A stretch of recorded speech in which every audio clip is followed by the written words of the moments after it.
Last time on the quest for excellence, I played a dinosaur simulator. Apparently, that made me look nerdy. Maybe this one will make me look cooler. Overdrive,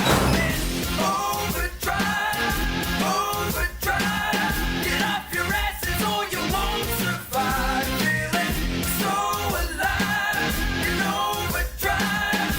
And if you overdose, I'll blow your mind. Hey, what the hell are you doing? You can't be playing that music. Oh, come on. This music is actually really good. I like this song. Yeah, it doesn't matter. They don't like it. We're gonna get fucking sued up the ass. Oh, would you shut up? We're gonna be fine. Nothing bad's gonna happen to us. No. We're not gonna be fine. It's gonna be like another Piggy Pug situation. First of all, Piggy Pugs was illegally putting the music on SoundCloud. That's why we gave him a score of 2-pack women's deodorant. In fact, I might have to make a second part to talk about Piggy Pugs and his criminal activities. Shut up and take the music out, nerd! Welcome to Sunset City, a place where you can be anyone you want to be. If, of course, you either want to be a mutant, an outlaw, dead, a Boy Scout, or a badass superhero, this is the place for you. Other than that, your options are very limited. You play as the protagonist, because the guys who made this game couldn't come up with a name for their new franchise. But don't worry, we'll just call him whatever we want. But names don't matter. It's the deeds that make the man, or woman. We're not sexist here. And Sunset City has a lot of craziness that is patrolling the streets. But how will you get around? All the cars are broken down, and walking is too dangerous. So the only other way I can think of is doing parkour.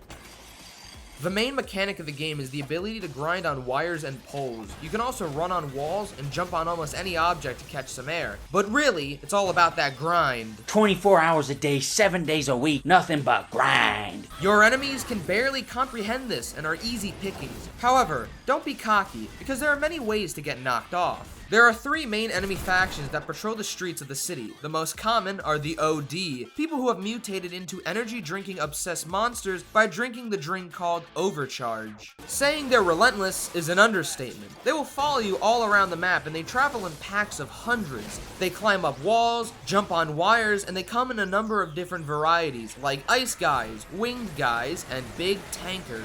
Next are the scabs, which are just the generic raiders and outlaw gangs. They're pretty easy to kill. Last but not least, we have the Fizco robots. So remember Overcharge, the drink that made everybody into mutants? Well, Fizco is the company that made it, and they have a private robot army ready to destroy everyone so that no one can spoil their evil plans. These guys will fuck you up if you're not being careful, and they're the most challenging part of the game.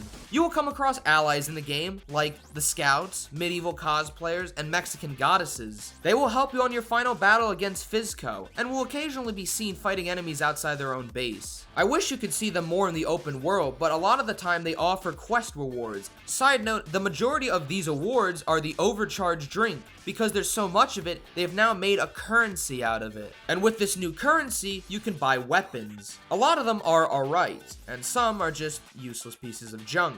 The weapons are kind of generic and forgettable. I mean, my favorite weapon is the blue AK-47, but there are a lot of honorable mentions. For example, there's a super powerful pistol that can kill almost everything in one shot.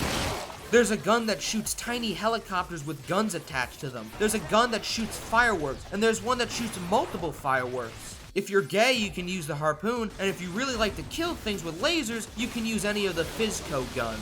I also forgot to talk about amps. They're power-ups with random abilities that you can collect, and they're very helpful in tight situations. For example, one of them gives you the ability to spawn an exploding teddy bear after killing a random enemy. Another one gives you the ability to spawn the Grim Reaper himself. The bosses are really fun. With the grinding mechanic, you have the ability to slide on their arms and back, and each one has their own creative personality. For example, in the game, there are these TVs scattered around the map that give you tips and tricks on how to play the game. Well, the guy, Brandon Winfrey, who does the Sunset TV show, is a boss. I'm Brandon Winfrey, and I am a boss! I can't really express in words how awesome this game is, so let me just show you a little bit of a preview. Sunset City's crumbling. Last time won't save the day. We live in the nightmare. Left bodies everywhere. Sunset City is at war. Just knocking at your door. You've never seen anything like this.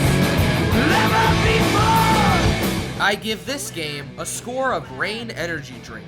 I recommend this overlooked classic. Good night, everybody.